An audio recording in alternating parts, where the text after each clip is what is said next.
Sir, மதிமுக பொதுச்செயலாளர் வைகோ அவர்கள் எனக்கு பிடித்த ஒரு அரசியல் தலைவர்கள் ஒருத்தர். ஆனால் என்ன காரணமோ அவர் பேசுவது உண்மையிலேயே வருத்தம் அளிக்கிறது. 9 ஆண்டுகளாக நாங்கள் நிர்பந்தத்தில் இருந்தோம், எங்களை நிர்பந்தப்படுத்தி எங்கள் சின்னத்தில் நிற்க சொன்னார்கள் என்று சொல்வதெல்லாம் அது அவருடைய தரத்தை அவர் குறைத்துக் கொள்வதுதான். அது வெளியேறி இருக்கலாமே,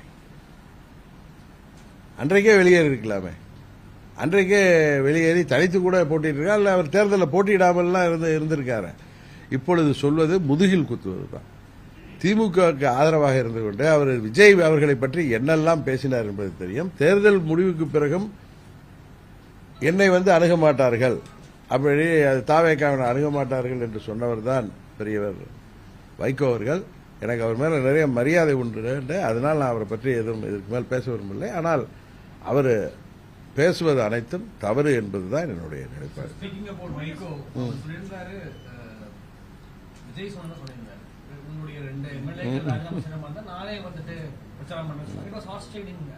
நான் தான் முதலே சொல்றேன், குதிரை பேரம் அது அந்த ஆட்சி அமைப்பதற்கே இவ்வளவு துஷ்பிரயோகங்களை தவறான வழிகளில் செல்றாங்க. அமமுக எம்எல்ஏக்கை ஆசை காட்டி அமைச்சராக்குவேன் என்று சொன்ன அவரிடம் கையெழுத்து வாங்கி அந்த கடிதத்தை கொடுத்து விட்டு அந்த சட்டமன்ற உறுப்பினர் மாறிய பிறகு பயந்தவர்கள் தான் இவர்கள். அதான் உண்மை. அதில் அன்றைக்கு அமமுகவில் ஒரு எம்எல்ஏ தானே ஆரம்பிச்சது தான் இன்றைக்கு தொடர்ந்து கொண்டு இருக்கிறது. அதிமுகவில் 25 சட்டமன்ற உறுப்பினர்களை ஆதரவு பெற்றது. அன்றைக்கு அவர்கள் நடு ரோட்டில் நிறுத்திவிட்டார்னு சொன்னேன். ஏன்னா 25 பேர் நிச்சயம் அவர்களுக்கு கட்சி தாவல் சட்டப்படி அவர்களுடைய பதவி போகும். இன்றைக்கு அதே நேரத்தில் இன்றைக்கு அதனால்தான் அவர்கள் மீண்டும் தாய் கழகத்தில் வந்தாலும் அவர்களுக்கு உரிய மரியாதை இல்லாமல் இருந்தது. அதனால அங்கே போயிட்டாங்க. இதுதான் உண்மை. இது ஒரு clear cut case of horse trading. Vaiko அவர்கள் எம்எல்ஏக்களை அதில் திமுக சின்னத்தில் ஜெயித்த எம்எல்ஏக்களை வைகோ கட்சியை சேர்ந்தவர்களாக இருந்தாலும் அவங்க அந்த சின்னத்தில் போட்டிருப்ப அந்த கட்சி உறுப்பினர்கள். டெக்னிக்கலா அவர்கள் 2 பேரும் திமுக உறுப்பினர்கள் தான். திமுக உடைய கொறடா சொல்கிற உத்தரவை தான் அவர்கள் சட்டமன்றத்தில் நிறைவேற்ற முடியும். அவர்கள் இருவரையும் ரிசைன் பண்ணுங்கன்னு நான் சொன்னேன். விஜய் சொன்னாரு, அவர்களுக்கு நானே பிரச்சாரம் செய்து வெற்றி பெற செய்ய வைக்கிறேன்னு சொன்னது உறுதியாக இது குதிரை பேரம் தான். இதை யாரு மறைக்க முடியும்? வைகோ அடுத்த நாள் மாறி பேசுறார். வைகோ 93 ஒரு சிறந்த அரசியல்வாதியாக தேர்ந்தவர். இப்படி வயதான காலத்தில் இப்படி அவர் தடுமாறுவது உண்மையிலேயே வருத்தம் அளிக்கிறது.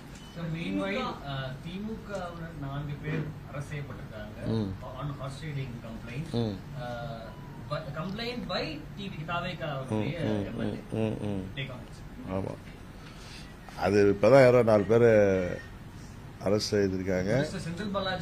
தம்பி அசோக்குமார் எல்லாம் அதுல சேர்த்திருக்காங்க கேஸ்ல. அது கேஸோட இது என்னன்னு தெரியாம நம்ம அதை பத்தி பதில் சொல்ல விரும்பவில்லை, அவாய்ட் பண்ணல. ஆனா அப்படி பார்த்தா விஜய் முதல் குற்றவாளியாக சேர்த்து அம்மா மக்கள் முன்னேற்ற கழக சட்டமன்ற உறுப்பினர் எங்களுக்கு ஆதரவுன்னு சொல்லி கட்சியின் தலைமை கடிதம் பெறாமல் அந்த சட்டமன்ற உறுப்பினரிடமே திருட்டுத்தனமாக கடிதத்தை பெற்றுக்கொண்டு கவர்னர்கிட்ட கொடுத்துட்டு அந்த இது இன்னும் பெண்டிங் இருக்கு. இல்ல நான் இல்ல, அது அந்த எம்எல்ஏவே போய் அந்த கேஸ் கொடுத்தார். அதை அவர் விட்ரா பண்ணாலும் அதெல்லாம் இருக்கு. அதெல்லாம் உரிய நேரத்தில் அதை நாங்கள் அதை கையில் எடுப்போம். அது எப்போ தேவையோ அது எனக்கு தெரியும். அந்த நேரத்தில் அதுக்கு உயிரோட்டம் வரும்.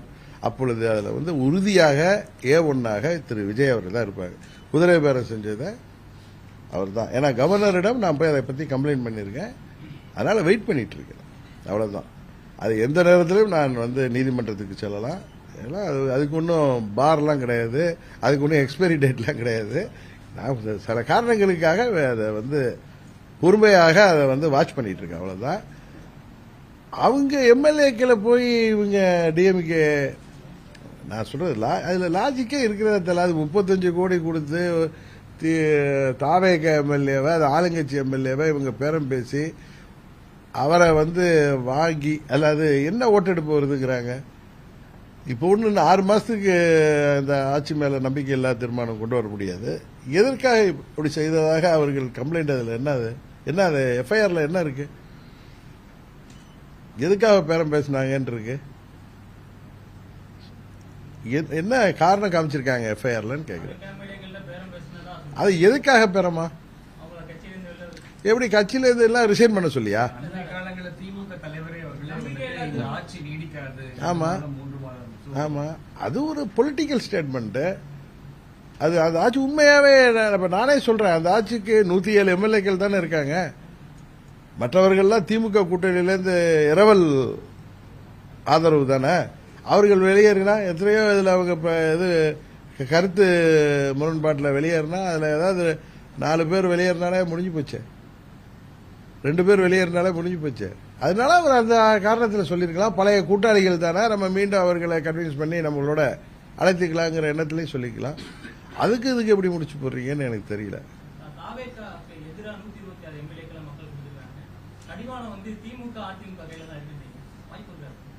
என்ன இல்ல, நீங்க கடந்த முறையிலேருந்து அது திமுக தலைவரும் அதிமுக பொதுச்செயலாளரும் பதில் சொல்லாம அதை இருக்காங்க. அவர்கள் அதற்கு பதில் சொல்ல வேண்டும். ஏன்னா அவர் திரு காதர் மொய்தீன் அவர்கள் சொல்வதை குற்றச்சாட்டை அவர் சொன்னார், நேற்று இன்று நாளையும் நாங்கள் அந்த கூட்டணியில் இருப்போம்னு சொன்னார்.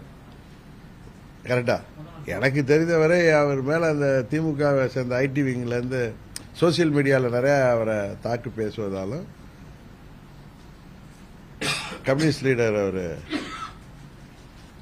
பேர் என்ன, சிபிஎம் தலைவர் திரு சண்முகம் அவர்களையும் கம்யூனிஸ்டையும் தாக்கி சோசியல் மீடியாவில் நிறைய திமுகவினர் பதிவுகள் போடுவதனால கோபப்பட்டு பேசுகிறார்கள் என்று சொல்கிறார்கள். அவர்கள் திரு ஸ்டாலின் அவர்களோடு போய் பேசி வந்தார்கள். எனக்கு தெரிந்து திரு காதர் மொய்தீன் அவர்கள் சொன்னார்கள், நாங்கள் நேற்று இன்று நாளையும் அங்கே தான் இருப்போம்னு சொன்னாங்க. அதில் என்ன மாற்றம் வந்துச்சுன்னு தெரில. அதுக்கு ஊடக பேட்டியிலெல்லாம் கூட பார்த்த வந்து தாவேக்காவுக்கு நீங்கள் ஆதரவளிக்கணும்னு எங்கள் மக்கள் எல்லாம் சொன்னாங்கன்னு. அவங்க பாபநாசத்தில் அவங்க திரு ஷாஜஹான் இன்றைக்கு அமைச்சராக இருக்கவர் திமுக கூட்டணியில் தான் வெற்றி பெற்றார். அங்கே தாவேக்கா வேட்பாளரை அவர்கள் தோற்கடித்து தான் வெற்றி பெற்றிருக்காங்க. அதுபோல் என்கிட்ட வந்து சொன்னாங்க, இஸ்லாமிய பெண்கள் வந்து விஜய்க்கு ஆதரவு கொடுங்க அப்படின்னு பார்த்தா அவங்க நிறைய தொகுதியில் விஜய்க்கு ஆதரவாகவே வாக்களித்திருக்கலாமே. அவர்கள் 2 எம்எல்ஏக்கள் வெற்றி பெற்றிருக்க முடியாது அந்த தொகுதியில். அதனால் இன்றைக்கு ஒரு ஆட்சி அதிகாரத்தில் இடம்பெறுறோங்கிறதுனால அவங்க ஏதோ பேசுகிறார்கள். அவர்கள் உண்மையிலேயே பார்த்தால் எனக்கு திமுகவை பார்க்கும் பொழுது எனக்கு வருத்தமாக தான் இருக்கு. ஏன்னா அவர்களெல்லாம் வெற்றி பெறுவதற்கு திமுக தொண்டர்களும் நிர்வாகிகளும் அவர்கள் எவ்வளவு பாடுபட்டு இவர்களெல்லாம் வெற்றி பெற செய்தார்கள் என்பதை அவர்கள் வாயாலே ஒத்துக்கொள்கிறார்கள். இதற்கெல்லாம் காலப்போக்கில் அவர்கள் அதற்கான பதிலை சொல்லித்தான் ஆக வேண்டும். இது வந்து இந்த கூட்டணி ஆட்சிங்கிறது இது ஒரு பொருந்தாத கூட்டணியே தான். இது ஒன்றும் தேர்தலுக்கு முன்பாக கூட்டணியில் இருந்த கட்சிகள்லாம் சேர்ந்து வெற்றி பெற்ற பிறகு ஆட்சி அமைக்கவில்லை. இது வந்து மற்றவர்கள் இடத்திலிருந்து ஆட்களை பிடித்து தான் அவர்கள் அது ஆட்சியை வந்து இன்றைக்கு நடத்தி கொண்டிருக்கிறார்கள். இதுல இருந்தே தெரியுது அவர்களுடைய நேர்மை, தூய சக்தியெல்லாம் கிடையாது. இது ஒரு நாசகார சக்தின்னு எல்லாருக்கும் தெரியுது. ஏன்னா அவர்கள் தேர்தலுக்கு முன்பு சொன்ன வாக்குறுதிகள் எல்லாம் எவ்வளவு பல்ட்டி அடிக்கிறாங்கன்னு தெரியும். நேற்றைக்கு கூட கன்னியாகுமரியில் அந்த அட்டாமிக் மினரல் மைனிங்ல இவர்கள் வந்து எப்படியெல்லாம் அவர்கள் ஏற்கனவே தீர்மானம் போட்டார்கள், அது நாசகார அந்த ஒரு பிளான்ட் வரக்கூடாதுன்னு இன்றைக்கு அதற்கு எக்ஸ்டென்ஷன் கொடுத்து உயிரோட்டம் பண்ணியிருக்காங்க. அதுபோல் வந்து மாதம் எலக்ட்ரிக் மீட்டர் கணக்கெடுப்பேன், மாதம் 200 யூனிட் நாங்கள் வந்து இலவசமாக தருவோம்னு சொல்லிட்டு இப்போ 500 யூனிட் வரைக்கும் பயன்படுத்துறவர்களுக்கு தான் 200 யூனிட் இலவசம்னு சொன்னாங்க. விவசாயிகள்லாம் ஒன்றும் எங்களுக்கு உடனே பயிர்க்கடன் தள்ளுபடி செய்யுன்னு சொல்லல, தேர்தல் வாக்குறுதிப்படி முழு கடனையும் தள்ளுபடி செய்வீங்கன்னு அவங்க சொன்னதை செய்யாமல் ஏமாற்று வேலை இருக்காங்க. இவர்கள் ஏமாற்று சக்தியாகத்தான் தாவேக்கா இருக்கு. இன்றைக்கு அதிமுகவிலிருந்து பதவிக்கு ஆசைப்பட்டு அங்கு செல்பவர்கள் உறுதியாக அதற்காக வருத்தப்படுவார்கள். மீண்டும் தாய் கழகம் வருவார்கள் என்கிற நம்பிக்கை எனக்கு இருக்கு.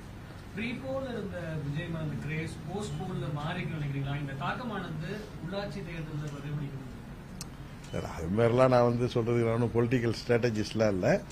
அவருக்கு வாக்களித்தவர்கள், வாக்களித்த மக்கள் அந்த 35% வாக்களித்திருக்கிறார்கள். அவர்கள் உறுதியாக உணர்வார்கள், நாம் ஒரு தவறான மாற்று என்ற பெயரிலே ஒரு தவறான சக்திக்கு வாக்களித்து விட்டோம், இது ஒரு நாசகார சக்தியாகத்தான் இருக்கிறது, திமுக அதிமுக மாற்று என்ற பெயரிலே நாம் ஏமாந்து விட்டோம் என்பதை அவர்களுடைய செயல்பாடுகளில் உறுதியாக உணர்வார்கள். தாவேக்கான்னு சொல்லி ஆட்சிக்கு வந்தவர்கள் முன்னாள் அமைச்சர்கள் ஊழல் குற்றச்சாட்டு உள்ளவர்கள் தற்பொழுது தாவேக்கால இணையறாங்க. எப்படி பாக்குறீங்க? அதான் அன்னைக்கு கூட சட்டமன்றத்தில் 2017க்கு அப்புறம் பிறகு உள்ள ஆட்சி காலங்களில் நிறைய ஊழல் நடந்தது, தொட்டவர்களை விடமாட்டேன் என்ன சொன்னார, அதில் சினிமா டைலாக்லாம் போட்டாரு. அவர் விடமாட்டேன்னு சொன்னது என்னோட சேர்க்காம விடமாட்டேன்னு சொல்லியிருப்பாருன்னு தான் நினைக்கிறேன். அதான் என்னமோ டைலாக் அடிச்சாரு, என்ன பிரதர் அது சினிமா டைலாக், அன்னைக்கு ஷூட்டிங் மாதிரி தான் இருந்துச்சு. அது சொன்னா அவர் கோச்சிக்கிறாங்க அவங்க கட்சியை சேர்ந்தாங்களா. அது திரு உதயநிதி ஸ்டாலின் ஷூட்டிங் மாதிரி இருந்துச்சுன்னு சொல்றத சில பேர் அது ஒரு மரியாதை இல்லாத பேச்சுக்கிறாங்க. அது உண்மையா ஷூட்டிங் மாதிரி தானே இருந்துச்சு. யாராவது அதை மறுக்க முடியுமா? ஷூட்டிங்ல பேசுற மாதிரி தான், அது கிளைமேக்ஸ்ல பேசுற மாதிரி அவர் கத்தி பேசினாரு. கத்தி பேசுறதுனால எல்லாம் உண்மையாயிடாது. அதாவது மக்கள் வரிப்பணத்தை தொட்டவர்களை விடமாட்டேன் ஏதோ சொன்னார்ல அவரு, தொடவும் நாங்க தொடமாட்டோம், தொட்டவர்களை விடமாட்டேன்னாரு. இவங்க தொடமாட்டாங்கிறத போக போக தான் தெரியும். ஏன்னா எல்லாத்திலுமே இவர்கள் பழைய ஆட்சியாளர்களை மிஞ்சிதான் இவர்களுடைய செயல்பாடுகள் இருக்கு. தேர்தல் வாக்குறுதிகள் எல்லாத்திலையும் மக்களை ஏமாற்றுகின்ற எண்ணத்தில் ரீல்ஸ் போட்டு மக்களை ஏமாற்றி ஆட்சிக்கு வந்தவர்கள். அதுதான் நான் திரும்ப சொல்வேன். திரும்ப ரீல் விட்டு ஆட்சியை தொடரலாம் என்று நினைக்கிறார்கள். எல்லா இப்ப போற முன்னாள் அமைச்சர்கள் மேலாம் ஊழல் வழக்கே இருக்கு. இன்னும் நிறைய பேர் மேல திமுக ஆட்சியில அதெல்லாம் அவர்கள் மீது நடவடிக்கை எடுப்பதற்காக திரட்டி வைக்கப்பட்ட ஃபைல் எல்லாம் இருக்கு. இவர்கள் ஒன்று செய்வார்கள், அவர்கள் எல்லாம் வாயடைக்க செய்வதற்கு அதில் கூட கேஸ் போட்டு நாங்கள் தீய சக்தின்னு காமிச்சிக்கிறதுக்கு இவங்க எல்லாரையும் க்ளோஸ் பண்ணவும் முடிவு செய்வாங்க. அது திரு விஜயபாஸ்கர் போன்றவர்களுக்கு தெரியணும். அவர் தொட்டவர்களை விடமாட்டேன்னு சொன்னாரு. ஒன்று நான் கட்சியில சேர்த்து க்ளோஸ் பண்ணுவாரா என்னன்னு தெரியல. அது ஏன்னா தூய சக்தி ஆச்சு.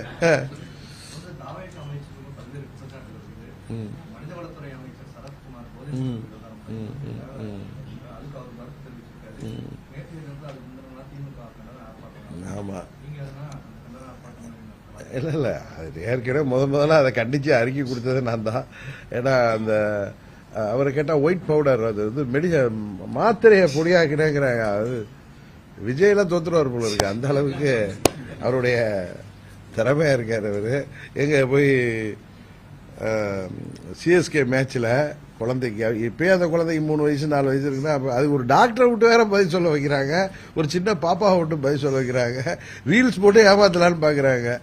அது அந்த ஒயிட் பவுடர் என்ன பவுடருங்கிறது இப்ப சாதாரணமா பட்டாக்கத்தியை வச்சு கேட்க வெட்டுறவனெல்லாம் துரத்தி போய் போலீஸ் கைது செய்யுது. இது அந்த ஒயிட் பவுடர் இருக்குல்ல, ஒயிட் பவுடர் மந்திரியை அந்த ஒயிட் பவுடரை எப்படி மாத்திரையை நசுக்கினாருன்னு அவர்கிட்ட திருப்பி ஒரு கையில ஒரு டெபிட் கார்டா கிரெடிட் கார்டா கொடுத்து போன் மேல வச்சு 500 ரூபாய் தாள் இருந்தாதான் அதை சரியா அது நசுங்குமா என்னன்னு தெரியல, அதை வச்சு நசுக்கி காமிக்க சொல்லி தான் இதுல ஒரு பிராக்டிக்கலா ஒரு இது வச்சுதான் எடுக்க முடியும். காவல்துறை என்ன செய்யுதுன்னு தெரியல, நார்கோட்டிக் பியூரோ என்ன செய்யுதுன்னு தெரியல. வெயிட் பண்ணி பார்ப்போம் யார் அதில் ஆக்ஷன் எடுக்கிறாங்கன்ட்டு. அரசியலை விட்டு ஸ்டாலின் அவர்கள் விலக வேண்டும் அதான் சொல்றேன்ல, அவர் ஒரு 15 நாளைக்கு முன்னாடி என்ன இப்படிதான் அரசியல் விட்டு ஒதுக்குறாரு. இப்ப திரு ஸ்டாலின் அவர்களை பார்த்து 50 ஆண்டுகளாக அரசியல் இருக்கிற பார்த்து இவர் ஒரு சின்ன பையன் இவர் பேசுறாரு. அதான் சொல்றேன்ல, அற்பர்களுக்கு வாழ்வு அடுத்த ராத்திரில கொடை பிடிக்க தான் செய்வாங்க. அது கொஞ்ச நாள் ஓட தான் செய்யும், இதெல்லாம் தானா அடங்கும். அது வரைக்கும் நம்ம பொறுமையாக காத்திருப்போம் தான் சொல்றேன்.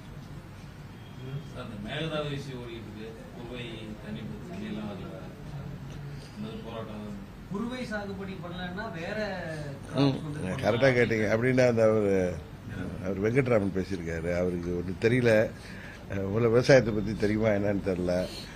அங்க இந்த திருவாரூர் மாவட்டத்திலலாம் நெல்லை தவிர வேற எதுவுமே பயிரிட முடியாது, அதெல்லாம் கிளே சாயில்.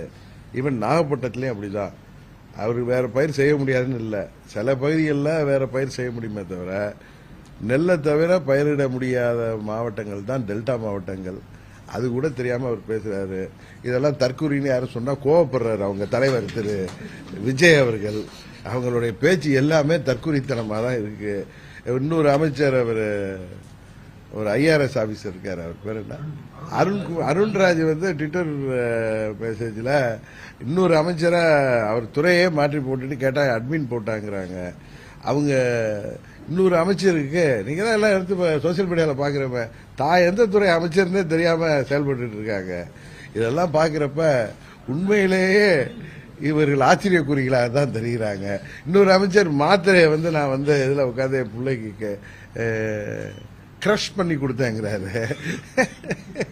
இதெல்லாம் பாக்குறப்ப என்ன பண்றது, இதெல்லாம் வாக்களித்த மக்கள் எல்லாத்தையும் பார்த்து தான் இருக்காங்க. அதுக்கு உரிய நேரத்தில் அதுக்கு உரிய தீர்வை அவர்கள் தருவார்கள்.